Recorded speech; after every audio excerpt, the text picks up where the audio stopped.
All right, brothers and sisters, we're going to begin this morning. Before we jump into the handout, I want to just read to you a few words from Isaiah chapter 42. Isaiah 42, verses 1 through 4.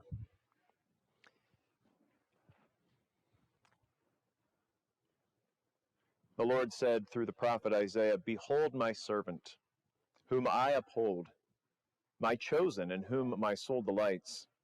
I have put my spirit upon him. He will bring forth justice to the nations. He will not cry aloud or lift up his voice or make it heard in the street. A bruised reed he will not break, and a faintly burning wick he will not quench. He will faithfully bring forth justice. He will not grow faint or be discouraged till he has established justice in the earth, and the coastlands wait for his law." This morning, as we think about the gospel continuing to spread through the history of the church, and as it going to the ends of the earth and spreading from certain parts into the coastlands, those words are an encouragement to us that all of this was what God foretold would be the case through the life and ministry and the church, the body of Jesus Christ. So I hope that's encouraging to us. And just by way of extension, you realize that we also are part of the fulfillment of that prophecy as God has spread the gospel into these lands and spread the gospel into our families, ancestors, and perhaps some of you are the first generation of believers in your family. This is God's continuing fulfillment of that very promise that he made in Isaiah some 2,700 years ago now. So praise his name. If you have a handout this morning, we're going to start by just reviewing a couple points from last week. Last week, we tried to sprint through the first 5 centuries of the history of global Christian missions, and today we're going to try to sprint through about 1,300 years. That should be fun. It's going to be fun. This is such a great story.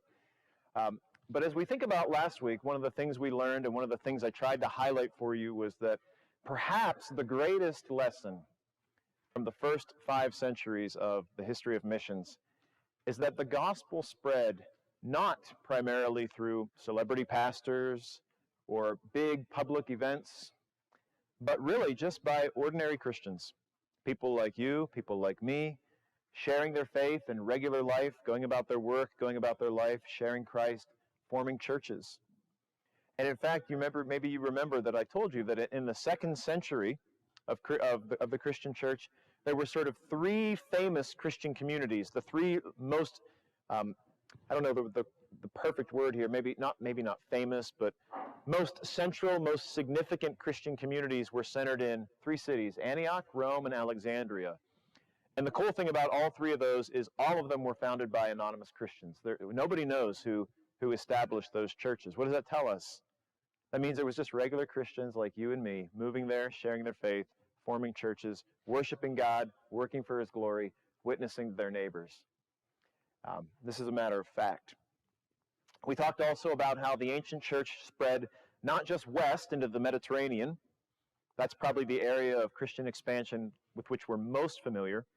But also it spread into the east, into Central Asia, all the way to India, south into Africa. And that continued.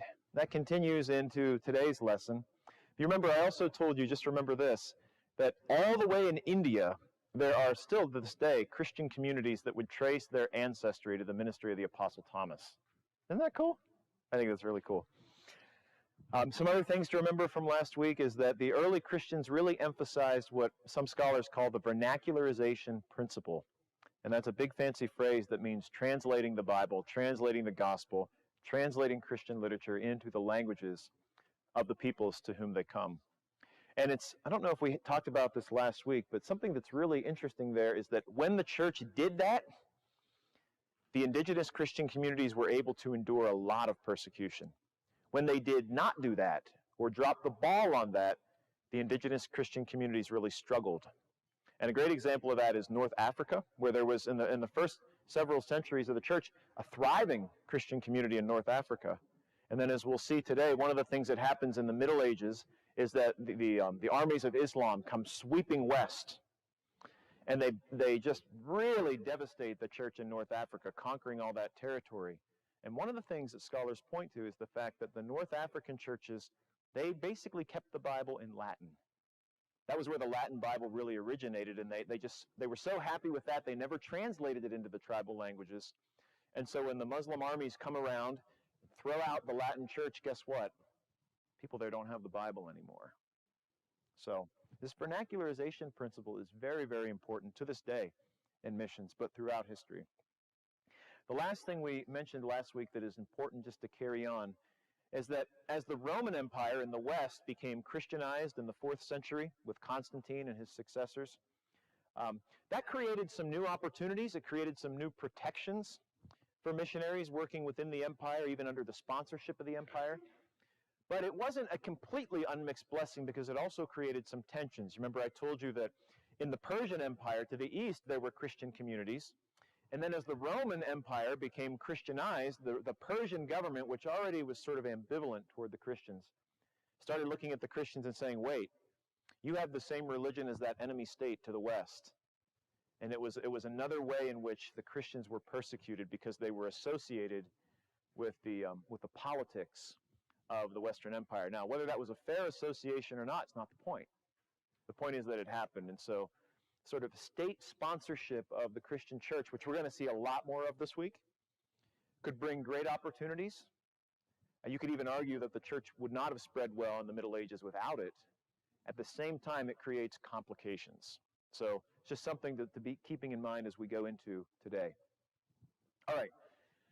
How do we possibly encompass 1,000+ years of Christian history in 45 minutes? I was thinking through how in the world to do this, and I thought the first thing to do for you all today is to try to just give you some key events that happened during this period. And so that's the first thing you see under the review on your handout. As we think of the Middle Ages of missions, there are some key events that happened during this period. Now, normally when we say the Middle Ages, we say 500 to 1500, right? Probably many of you know that. With the history of missions, we're actually going to push that barrier all the way out to 1800, and you'll see why next week. But so the Middle Ages of the missionary movement really are from 500 all the way up to about 1800.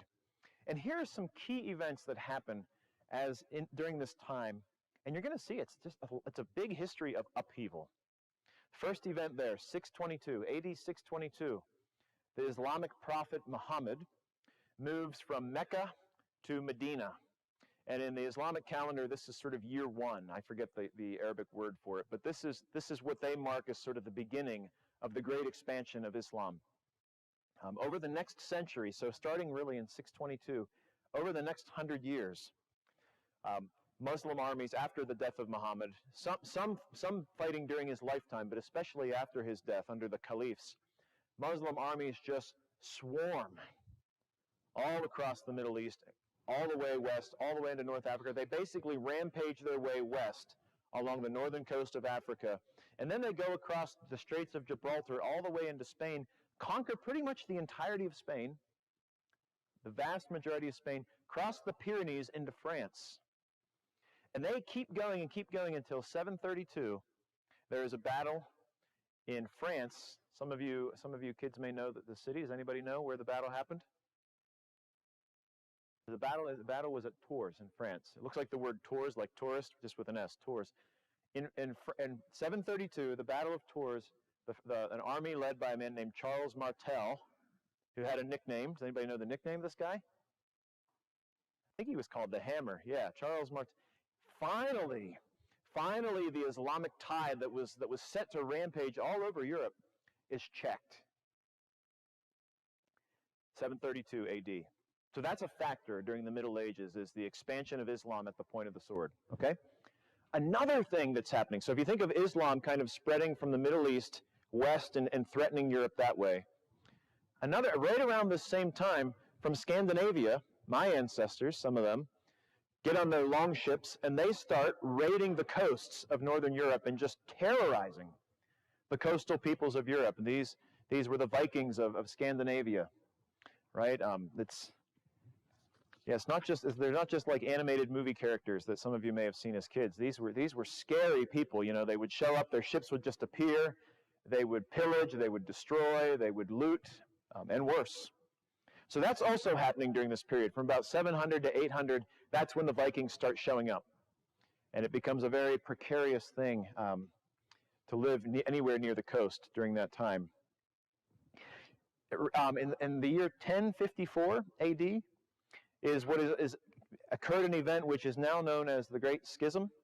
This was where the Christian church was divided into what we now call the Roman Catholic Church, the Western Church, and then what we now call the Eastern Orthodox Church. That happened in AD 1054. That breach is still with the global Christian church to this day. It has never been undone. That happened during the Middle Ages. Shortly thereafter, less than 50 years after the Great Schism, this was the period that began the Crusades. And of course, we don't have a lot of time to talk about the Crusades today, but it was a long period of time. What was the beginning idea was for the Christian church to rally the Christian peoples of Europe to reconquer the Holy Lands, Jerusalem and those areas. And they did capture some of the territory. They held it for a while. Eventually, though, all the Crusaders ended up leaving the Middle East. And that created a long-term sense of resentment that is also still with us to this day. Interestingly enough, that happened during this period. As that was winding down from 1200 to 1400, out of the central steppes of Asia come another invading force. And this is the Mongol armies. The Mongol Empire spreads for about 200 years, conquering the largest contiguous land empire in history. Spreading from not only what is today known as Mongolia, they basically conquered all of China, conquered all of Central Asia, came all the way into Eastern Europe. That's also happening during this same period. You're starting to get the sense this is a period of significant upheaval, significant instability. Now, it wasn't total retreat for the Christians. During this same period of time, toward the latter half of this, the Christian armies in Spain started fighting back against the Muslim occupiers. It's a period of time and warfare known as the Reconquista. They're reconquering Spain. But they did not push the last Muslim armies out of Spain until the year 1492. How many of you knew that? It took until 1492. It was that long. What also happened in 1492? Exactly right. That same year, Christopher Columbus, sailing on behalf of Spain, touches on the island of Hispaniola, which is what country today? Who knows? And? Right. So that happened in the same year. So think about this. The year that Christopher Columbus is sailing to the Caribbean, they're still working to push the last Muslim invaders out of Spain, out of Europe.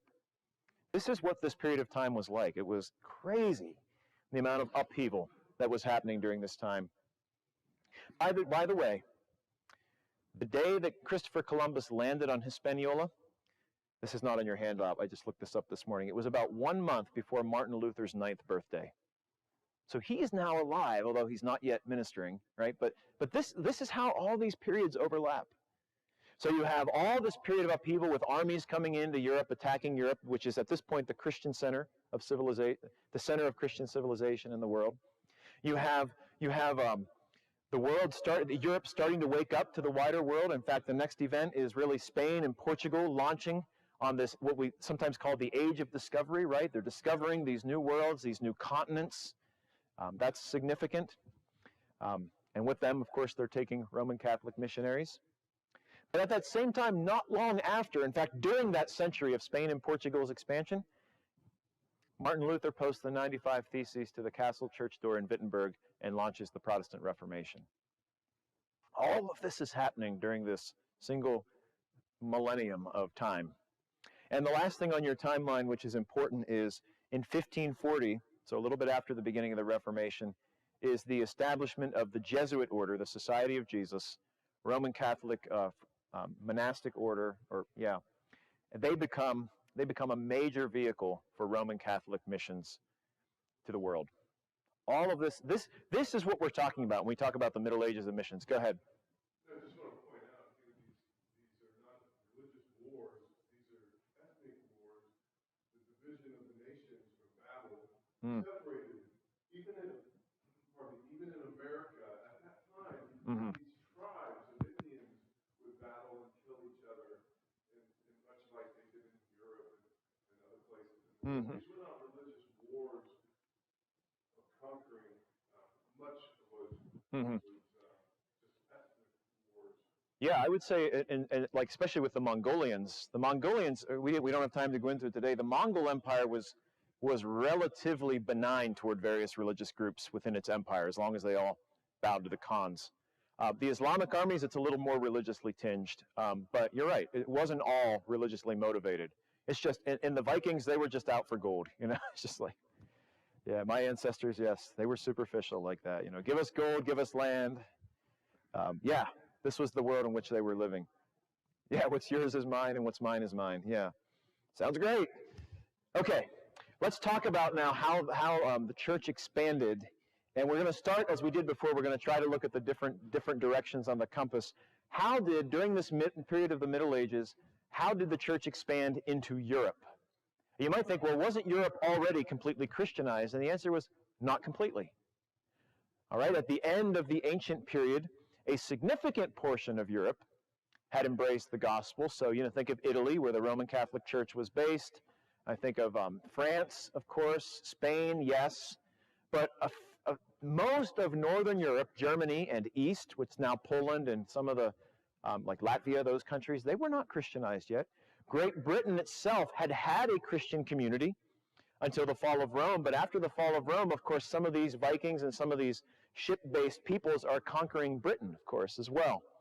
So how did the gospel go forth and finally cover all of Europe? There were basically three main things that contributed to the Christianization of Europe. The first was royal favor, what we would today call state sponsorship. What would often happen was missionaries would go, frequently monks. We're going to talk about that in just a moment. But these missionary monks, they would cross the ocean, or they would cross the frontier, and they would approach the barbarian chieftain or king, you know, the tribal leader or the royal leader, depending how the people were organized, and they would ask for permission to live there, to build a monastery, to share the gospel with the tribe. And if they could gain permission, that's what they would do. They would build a monastery, the monks would come. Don't think of like the high or late Middle Ages monasteries that are very wealthy, you know, very swanky, sort of, you know, Club Ritz. It's not like that. These are earthworks. These are like, think of like a frontier fort in the United States during the early days of our country. You know, these are pretty rough places. They're working the land, they're setting up chapels, and they're trying to work among the people and also worship among the people. So they're establishing God's worship, establishing beachheads, and trying to shine the gospel to these surrounding tribal peoples. So that was the first step, is they would try to go in and get permission. Another way that this would sometimes happen is if a Christian ruler would conquer one of these barbarian peoples, you know, in a battle or a fight, oftentimes, you know, the terms of peace would say, oh, and you also all have to get baptized and become Christians. Now, it's not a particularly deep sense of religious conviction, is it? But it was often used by the Lord to create a beachhead, a first step in bringing the gospel to these peoples. So royal favor or state sponsorship was a big first step. Often what would happen between that point and the full embracing of Christianity is there would be some sort of backlash. You know, maybe the king that gave initial permission dies, or the tribal leader dies, or he's murdered by another rival. There would often be a pagan resurgence, a backlash, and guess who they'd be hunting for during that time? The monks, the priests, the missionaries. And so oftentimes that first wave of missionary monks, they would end up dead. They would just be murdered, eradicated. What's really amazing, though, brothers and sisters, is that there always seemed to be people that were willing to fill the breach. Even after knowing, okay, that Germanic tribe basically wiped out all of our Christian friends, who wants to go back? People's hands would go up. Astonishingly, this is the work of God. So there would be a period of sort of initial contact, often a backlash, a period of martyrdom, and then eventually they would get another shot. Now, I mentioned this already, but the third item that was very important here was monasticism. The idea of building a monastery, basically transplanting, not sending one or two, but transplanting an entire community of Christian believers across the frontier or across an ocean into a pagan land to create a beachhead for the gospel. Now it's interesting, monasticism didn't develop as a missionary organization.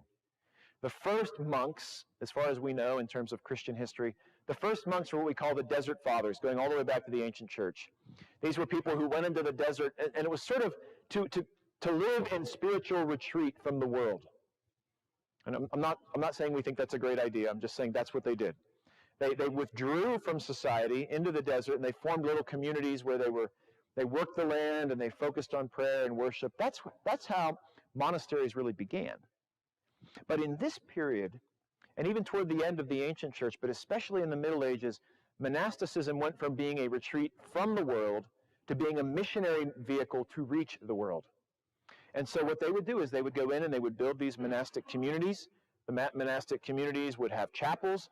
The monks none of them were rich. They would go and they would work the land, they would plant crops, and while they're doing that, they're meeting these barbarian or tribal pagans, getting to know them, learning their language, inviting them to worship, living a Christian life before their eyes. And in many, many cases, it proved to be a compelling testimony. Hey, imagine you're a barbarian, tribal person. Your life is really rough. There's a lot of instability. There's feuds where people just get murdered en masse. And then, in the midst of all this chaos that you live in, here's this group of people, and they seem genuinely joyful. They're pretty quiet. They don't seem to want to, like they've never murdered anybody. Maybe there's something to what they're saying about this other God. You've had your tribal gods forever, and they all seem kind of bloodthirsty. But here's a God who, instead of demanding blood, actually gave his blood. That might seem too good to be true, except these people are really sacrificial. My grandfather murdered the first group, and then they came back. There was a compelling witness. And slowly, that compelling witness permeates. And what may have begun as sort of a nominal toleration or even a nominal conversion at the point of the sword started to really become heartfelt. So monasticism was a major missionary vehicle during this time. Now, I've already mentioned this. At times, that initial conversion would be superficial, right? But over time, especially as these Christian monks lived sincere lives of testimony before their pagan neighbors, hearts were won. Real conviction and faith set in. I really don't have the time to give you all the great stories, but I can give you three. I want to try to give you three anecdotes this morning, three examples. The first has to do with the conversion of the British Isles. So in the year 596, the Roman Catholic Pope, Pope Gregory the Great, who himself was a former monk, interestingly enough, he said, we need to do something. We need to do something to take the gospel to the British Isles. Yes, they had at one point had a Christian presence when the Roman Empire was still controlling that. But after the fall of Rome, and with all these Vikings sailing around, Britain is basically lost. And now we need to send a Christian mission there. So he chooses a guy named Augustine. Now this is a little confusing. If you know your church history, and a little earlier in church history, there was a man named Augustine, right? Augustine of Hippo. Same spelling, different pronunciation. Augustine is the old one. Augustine is the slightly less old one. So there's Augustine of Hippo, and then there's Augustine of Canterbury. Why is he called Augustine of Canterbury? Because he was chosen by Pope Gregory the Great, along with about 40 other monks, and they were told, go, cross the ocean, go to Britain, meet those pagans, tell them about Jesus. So what do? Well, they land in the kingdom of Kent. Anybody know where Kent is? It's part of England today. It's a southeast corner of England. England was not a united country at that point, so they're the kingdom of Kent. And at that time, England had been overrun by a lot of tribes actually, but two of the big groups that had sort of conquered the British Isles were these group of barbarians known as the Angles and the Saxons. How many of you kids have ever done anything with something called Saxon math? Well, that's where the word comes from. Barbarian math. That make it sound cooler, right? Maybe. The Angles and the Saxons, eventually their language is called Anglo-Saxon, which is also called Old English, which then gets mixed with French to make Middle English, and develops into the English we have today. But at the time, they were not Christian. However, the pagan king of the little chiefdom of Kent, his name is Ethelbert. He was married to a Christian woman.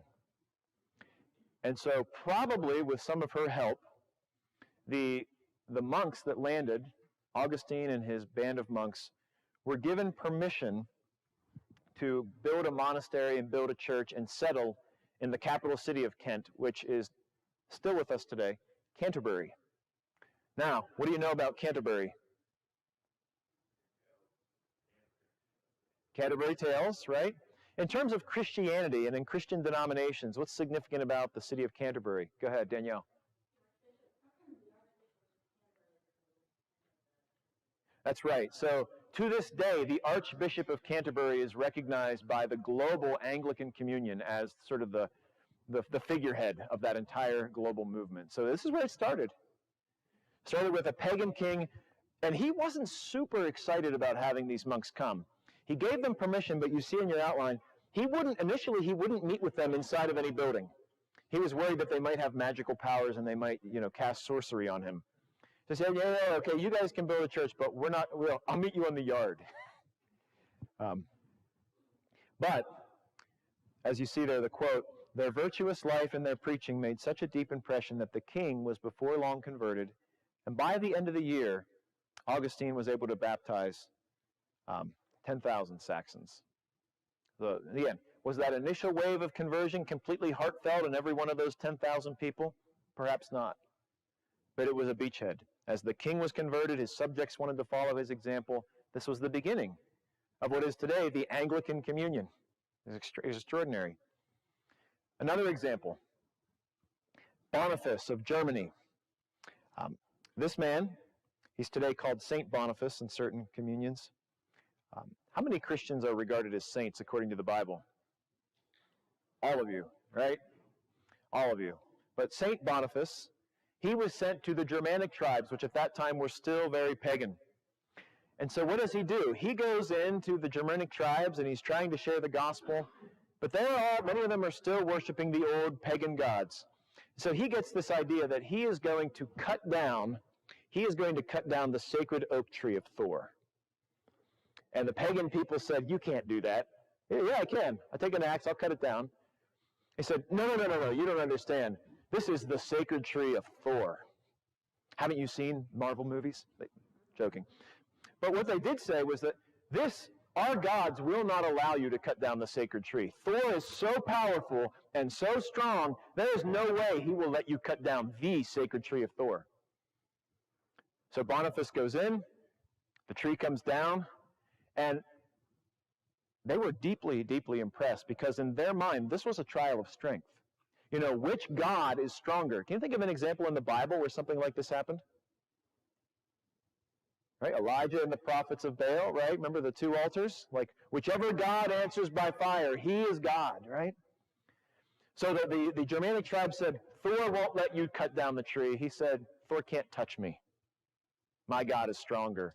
The tree came down, and the people were deeply impressed, and Boniface cut up the wood of the tree and used it to build a church. Isn't that cool? He was later martyred by another Germanic tribe. But that's one of the things that happened. The third one, this is interesting in a very different way. As Christian missionaries came to Iceland, of course, Iceland had been settled by various Vikings trying to escape other Vikings. They got to Iceland, they set up their society, and what's really interesting is Iceland has the oldest parliament in the world. How many of you knew that? Way before the British Parliament, way before the U.S. Congress, the tribal peoples of Iceland had set up their own parliament. It was a way of keeping peace between the various Icelandic tribes, or at least trying to. Have any of you ever read any Icelandic myths or Icelandic history? It's really bloody. There was a lot of feuding. There was a lot of murder. So they set up this parliament that's the oldest parliament still going in the world. And as the Christian missionaries come to Iceland, it creates division. Some of the tribes are willing to embrace Christianity. Some of them are not. So what are they going to do? They don't want a civil war because they know how violent they can be to each other. So they kind of convene the parliament and they say, well, we have to make a decision about this Christianity. I know. Let's hire an expert to review it and to evaluate it and to compare it to our current tribal religions and bring back a recommendation to the Parliament. So the man they pick is not himself a Christian. He was a pagan, they call him a law speaker. It's probably just the ancient equivalent of an attorney or a wise man. This man's name is Thorgeir Thorkelson. Try to say that 3 times fast. He goes away and he studies and compares the Christian beliefs that are being brought by the missionaries with the pagan beliefs that they've held for so long. And even though he himself was not at that time a Christian, he comes back and says the Christian laws are better. And the Parliament of Iceland should adopt Christianity. And you know what? They did. They basically adopted Christianity by a democratic vote. This is like 1,000 years ago. They basically say, okay, Christianity will be the religion of Iceland. And it wasn't perfect at first, of course not.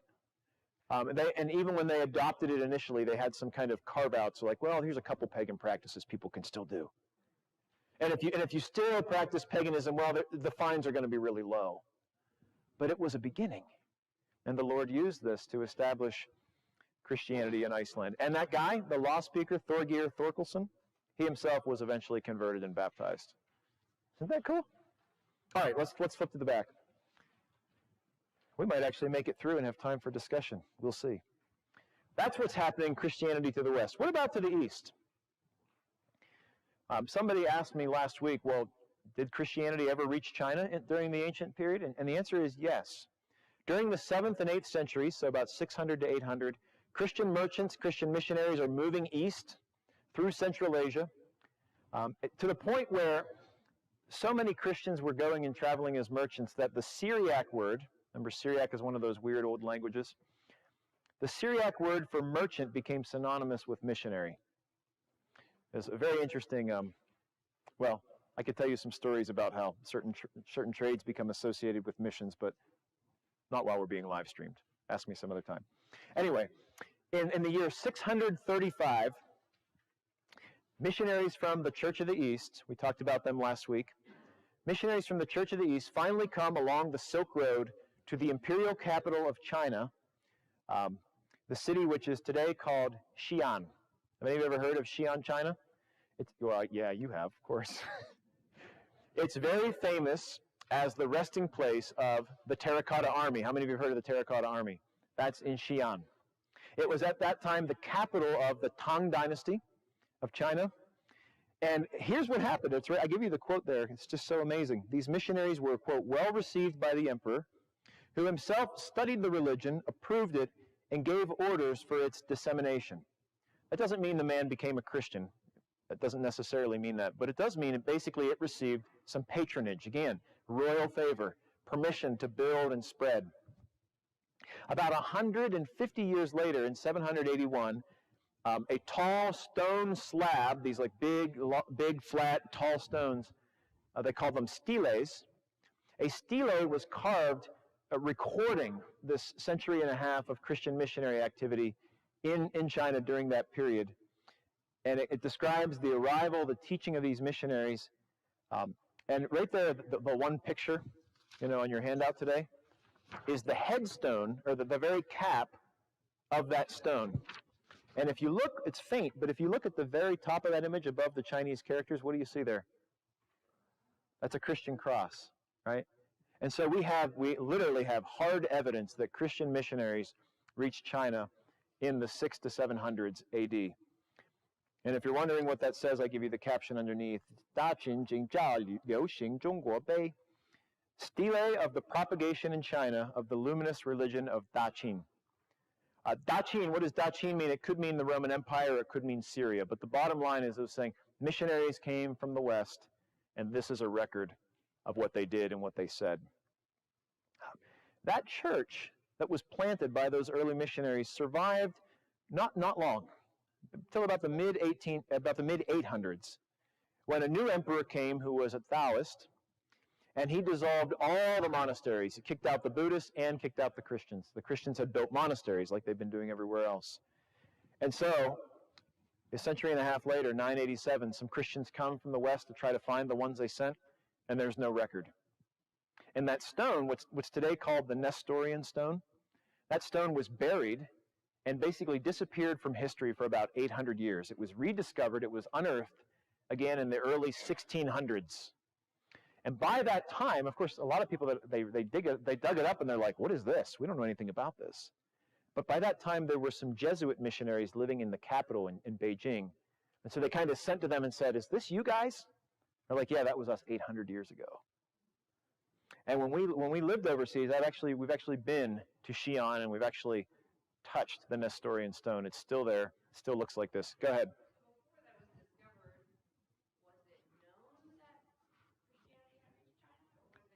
It was not widely known. It was not widely known. I mean, the Church of the East would have had some of these records, but of course, they're facing upheaval from Mongolian and Islamic expansion. It was really the rediscovery, to my knowledge, it was the rediscovery of this stone that confirmed. There are some other loose records as well. But this stone is often mentioned as sort of a real strong piece of evidence. Very interesting. Continuing on, what happens now? So the church has gone west, the church has gone east, now the church is getting on a boat. 1492, of course, Columbus touches down in Haiti and Dominican Republic. Cortez goes and conquers what country? Who knows? Mexico. Cortez, under the flag of Spain, conquers Mexico. Pizarro goes where? Who knows where Pizarro went? Peru, right. Right, okay. So the Spanish Empire is spreading into Central America. At the same time, a Portuguese explorer, Vasco da Gama, sails around Africa and is able to reach India by sea. Think a little bit about what's going on in history. Why is this such a big deal? Europe is largely Christian. The Middle East and North Africa is largely occupied. Even Central Asia is largely occupied by what faith? Islam, right? And so guess what? If you want to get to Asia, you have to pass through Islamic lands. Not anymore. Now the Europeans have figured out a way to basically sail around Islam and come up behind. So this is a big deal not only for global trade and geopolitical things, but also for the spread of the gospel. Now the missionaries don't have to try to sneak through Islamic lands. They can get on a boat, and many of them did. And so as the Spanish Empire is spreading and as the Portuguese Empire is spreading, they're carrying priests with them, Roman Catholic priests. And they're starting to discover that all the way, this is what we talked about last week, some of those priests, those Portuguese priests, discovered those Thomas Christians in India when they arrived. In this same period of time, okay, right after the Reformation begins, 1540, is the foundation of this new society, Roman Catholic order, called the Society of Jesus, the Jesuits. Their founder was a guy named Ignatius of Loyola. Kids, you should be thankful that your parents didn't name you Ignatius of Loyola, right? Very zealous man, very zealous for Roman Catholicism, very zealous for the authority of the Pope. And he forms an order, the Jesuits, which became the vanguard. They were quasi-military in the way they approached Christian faith and spiritual disciplines. And their mission was to reconquer the heretics and to win the nations for Roman Catholic Christianity in the name of the Pope. And they were really the first group of people that used the term missions to speak of their work and of their efforts to spread their understanding of Christianity. And you see the quote there at the end of that bullet. Within the next 100 years, Jesuits were to lay their bones in almost every country of the known world and on the shores of almost every sea. Now, as Protestants, we would take great issue with many of the teachings of the Roman Catholic Church and the beliefs of the Jesuits. So I'm not giving them a gold star. But in terms of the advance of the gospel and taking their understanding of what Christianity meant, these guys were pretty impressive, just in terms of their zeal. They went all over the place. Just two examples, and only two. First was Francis Xavier. How many of you have heard of Francis Xavier? First went to India, did some work in India, eventually went on to Japan. But even though we would disagree with his understanding of the Christian faith at many points, look at his missionary strategy. This is very interesting and instructive. What did he do in India? When he got into a place where he didn't speak the language very well, and the people there didn't really have any cognizance of Christianity, the first thing he did was he worked to produce a translation, a pretty rough translation, because he didn't really know the language.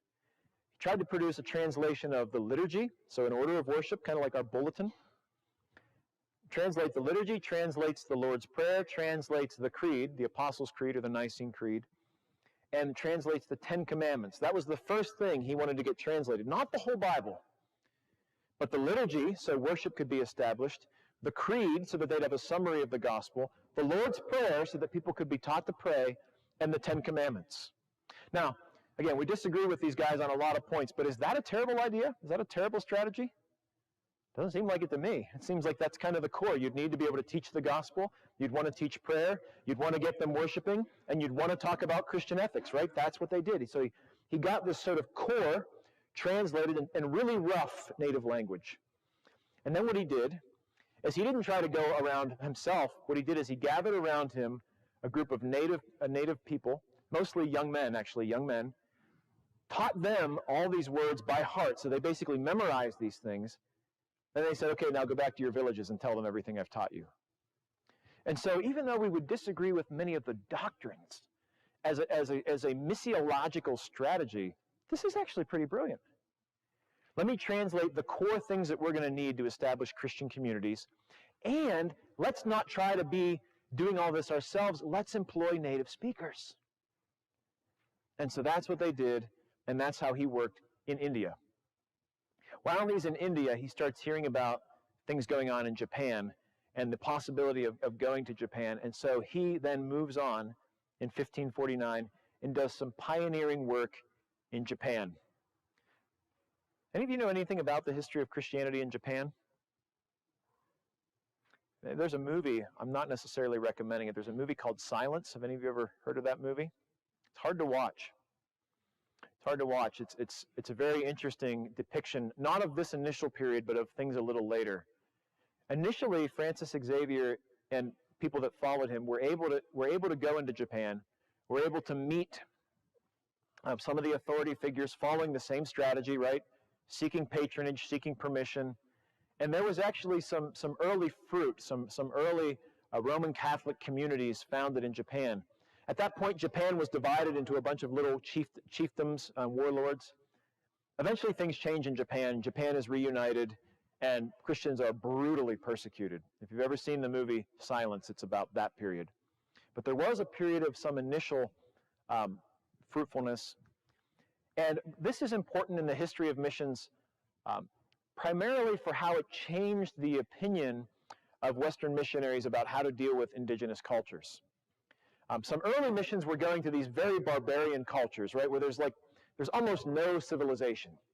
So they're teaching them the gospel, but they're basically also teaching them to wear clothes. I mean, it could be that bad. But as they go into Japan, things are very different. Japan is a pagan nation, but culturally very advanced, very developed. And so Xavier goes in and he says, well, these people are pagan, they need Jesus, but they already know how to wear clothes. They already know to live in houses rather than just like sleeping on the grass. So he starts thinking like, this is just a new thing for us as missionaries to sort of encounter this. And he starts thinking through some of these ideas and starts pioneering a part of missiology, a part of the study of missions that we today would call contextualization. Right? How do you faithfully translate the truths of the Bible into the thought forms and into the cultures to which you're going? How much, here's the big question in contextualization, how much of the native culture can be embraced as compatible with Christianity, and how much of it has to be rejected as too close to paganism? If you under contextualize, then you run the risk of what we would today call cultural imperialism, where you basically say, everything about your society is garbage, do it our way. And you're not just making Christians, you're also making Europeans. But if you over-contextualize, you run the risk of what we today call religious syncretism, where you think you're teaching Christianity, but you're just sort of baptizing paganism. You see the two dangers? They really are real dangers. And so one of the most important parts of missiology, the study of missions, and moving into new fields is this question of how much of the local culture can we permit to remain intact? How much needs to be rejected? And are there things in the middle that can be sort of retold, refreshed through the gospel and transformed? These are really, really hard questions at times. It was hard in Japan. It also becomes very difficult in China, which is the next field that we move to.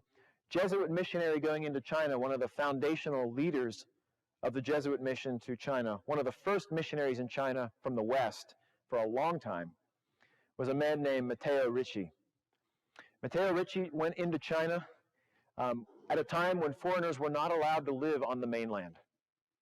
I think I've mentioned this to you all before. Did you know that for a long period of time, foreigners were not allowed to live on the Chinese mainland? The imperial Chinese just said, no, you can come in to trade once in a while, then you have to leave. You're not allowed to build houses. You're not allowed to live here. It was a crime to teach the Chinese language to foreigners at some periods of time in the imperial history. So when Matteo Ricci is told to go to China, at first he can't get in. But he waits and he tries to make connections with people in authority. And finally he gets permission to kind of come onto the mainland. And then eventually, just over time, slowly, patiently working, he gets permission to move all the way to the imperial capital in Beijing. How did he do this? He did this through his skills as a clockmaker and a clock repairman and a map maker. This is something that the Jesuits were quite famous for. They wouldn't just train in theology, they would also train in these other things.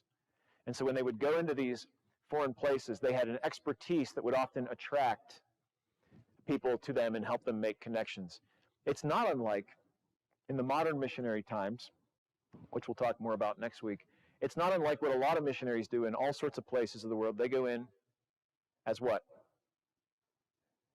Tent makers, but oftentimes doing what thing? There's a common trade that's teaching English, right? Many missionaries today from English-speaking countries go into foreign places as English teachers. And they really do teach English, but as they're teaching English, they build connections, they build relationships with their students' parents, people in authority, and it's through those relationships then those become bridges for the gospel. So the Jesuits were doing that too. Again, even though we strongly disagree with so much of what they taught, a lot of what they were doing, we've learned a lot from them in terms of missiology. Go ahead.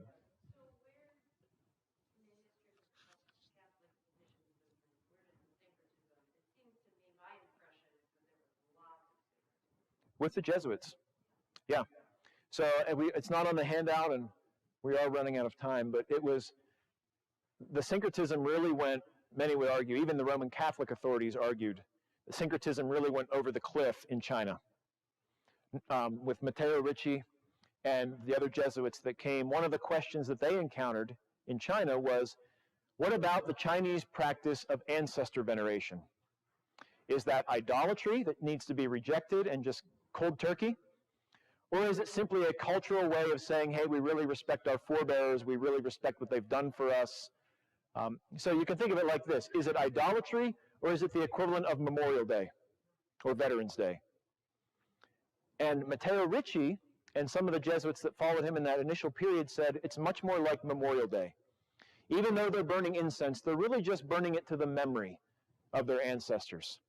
And that was, many would argue, a strong step towards syncretism.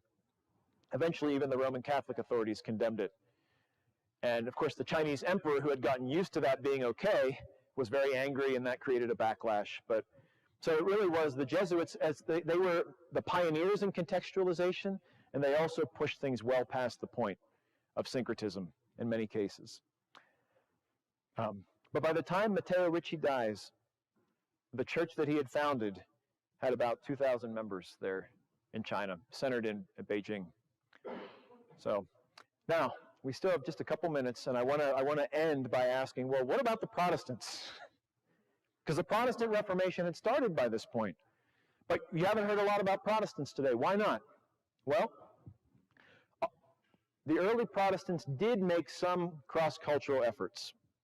We weren't without a witness entirely. John Calvin sent missionaries from Switzerland back into France, his native country. However, early Protestants, we simply at that time could not compete with Roman Catholicism in terms of missions. Why not? Some of the reasons are simply logistical. The two great seafaring empires of the time were what nations? Spain and Portugal. What was the state religion in Spain and Portugal? Roman Catholicism. You think they're going to give a ride to the Protestants to India? No. So part of it's purely logistics. Now, eventually England becomes a solidly Protestant nation, but if you know the history of the period, it was very much in turmoil for a long time. So the Protestants don't have any boats, you can put it like that. No boats, and there were no airplanes yet. So in some ways, Protestantism is landlocked. That's one factor.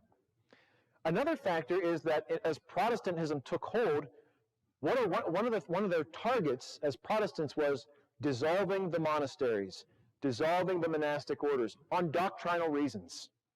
And we don't have time to go into it today, but Protestantism saw a lot of theological issues with monasteries and monastic orders. And so when the Protestants came into authority, they said, no more monasticism, no more monastic orders. Now, that may have been a really good idea in terms of theology, but what did it do? It basically destroyed the missionary sending societies that were existing at that time. The Protestants didn't have any organizations. Of course, today it's very different, right? We've got OMF, SIM, et cetera, but none of those existed at that point. So we don't have any boats, we don't have any mission societies. A third, and perhaps the most important thing, was that the early Protestants really saw their efforts as focused not on building new churches, but on reforming the existing church. You can think of early Protestantism as missionaries to the established churches of Europe. They were focused on bringing the true understanding of the gospel back into the lands where the church already existed. That was a big focus of early Protestantism. All of that said, there were some early efforts.